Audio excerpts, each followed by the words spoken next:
గ్రహశాంతి పూజలు ఫలిస్తాయా లేదా అనే అంశం పైన మనకి ముఖ్యంగా నమ్మకం అనేది ఉండాలి. జ్యోతిష్యం మరియు మనోవిజ్ఞాన శాస్త్ర పరంగా 3 రకాలుగా మనం ఇక్కడ విశ్లేషణ చేద్దాం. ఎందుకంటే లేదు అంటే ఈజీగా చెప్పేయచ్చు, లేదు అనే పెద్ద కాన్సెప్ట్ కాదు. ఉన్నది ఇది ఫలితం చెందుతుంది అని చెప్పడానికి చాలా రకాలుగా మనం చెప్పాలి. అందుకని 3 రకాల విశ్లేషణ చేస్తాను. జ్యోతిష్ శాస్త్ర కోణ ఆస్ట్రాలజికల్ వ్యూ ప్రకారం మనం చూసినట్టయితే జ్యోతిష్ శాస్త్ర ప్రకారం గ్రహాలు మనపై కిరణాల ద్వారా ప్రభావం చూపిస్తాయి. పూజలు, జపాలు, యజ్ఞహోమాది క్రతువులు చేసినప్పుడు వెలువడే మంత్ర ధ్వనులు, సౌండ్ వైబ్రేషన్స్ మరియు హోమ ద్రవ్యాల నుండి వచ్చేటువంటి శక్తి ఆ గ్రహాల ప్రతికూల ప్రభావం, నెగిటివ్ ఎనర్జీ అనేది మనల్ని రక్షిస్తాయి. ఇది ఫస్ట్ పాయింట్. సెకండ్ పాయింట్, మనోవిజ్ఞాన శాస్త్ర కోణం అంటే సైకాలజికల్ వ్యూగా చూద్దాం.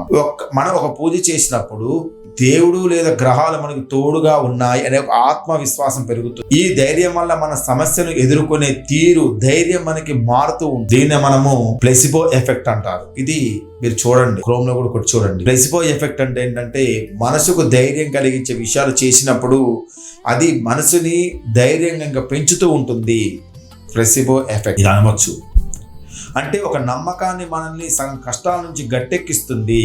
ఇక మూడవది కర్మ సిద్ధాంతం, లా ఆఫ్ కర్మ. పురాణాల ప్రకారం మన కర్మలు మనం అనుభవించక తప్పదు, కానీ కొన్ని గ్రహశాంతులు పూజలు ఆ కష్టాల తీవ్రత తగ్గిస్తాయి. ఎగ్జాంపుల్ చెప్తా వినండి. పెద్ద వర్షం పడుతున్నప్పుడు వాన మనం ఆపలేం, కానీ ఒక గొడుగు పట్టుకొని తడవకుండా మనం రక్షించుకోవచ్చు. గ్రహశాంతి పూజ అనేది కూడా ఆ గొడుగు లాంటిదే. మీకు కలిగేటువంటి కష్టాలు మొత్తం కూడా తొలగిపోతాయని గ్రహశాంతి చేసుకోవడం మనకి ఇక్కడ చెప్పడం లేదు. మీకు కలిగేటువంటి కొన్ని నష్టాన్ని నివారణ చేయడానికి ఒక గొడుగులాగా ఇక్కడ ఈ శాంతి అనేది, ఫలితం అనేది చూపిస్తూ ఉంటుంది. మరి ఎప్పుడు ఫలితం ఉంటుంది? చేయించుకున్నాను, మరి ఎప్పుడు ఫలితం ఉంటుంది? ఫలితం ఉండాలి అంటే సంకల్పం ముఖ్యం. పూర్తి నమ్మకంతో చేసినప్పుడే ఫలితం వస్తుంది. మనం చేసిన తర్వాత ఫలితం వస్తుందా రాదా, ఫలితం వస్తుందా రాదా, ఫలితం వస్తుందా అని 10,000 విషయాలు అక్కడ మనం గమనించకూడదు. పూర్తి నమ్మకంతో చేసినప్పుడే మనకి ఫలితం ఉంటుంది. ఇక సరైన పద్ధతి శాస్త్రోక్తంగా మంత్ర ఉచ్చారణ జరిగి సరిగ్గా ఉన్నప్పుడే.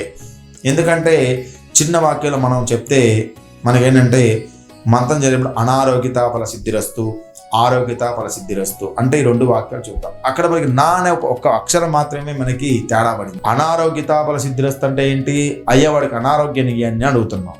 ఆరోగ్యత ఫల సిద్ధిరస్తు అంటే వాడికి ఆరోగ్యాన్ని ఇయ్యని అంటాం. అంటే మంత్ర ఉచ్చారణలో కూడా మంచి స్పష్టత అనేది ఇక్కడ ఉండాలి. తూతూగా లాగా చేయించుకుంటే అది తూతూలాగానే పోతుంది. నిత్య సంధ్యావందనం, శిఖ ఉన్నవాళ్ళు, ఏదైతే మంచి మాట, ధ్వని, బూతులు కూడా రాకోకుండా ఎటువంటి మత్తు పదార్థాలు, పానీయాలకి దూరంగా ఉన్నవాడు మంత్ర ఉచ్చారణ చేసినట్టయితే ఆ ధ్వని తరంగాలు మీ యొక్క మీద ప్రభావం చూపుతాయి. Welcome to Learn Astro and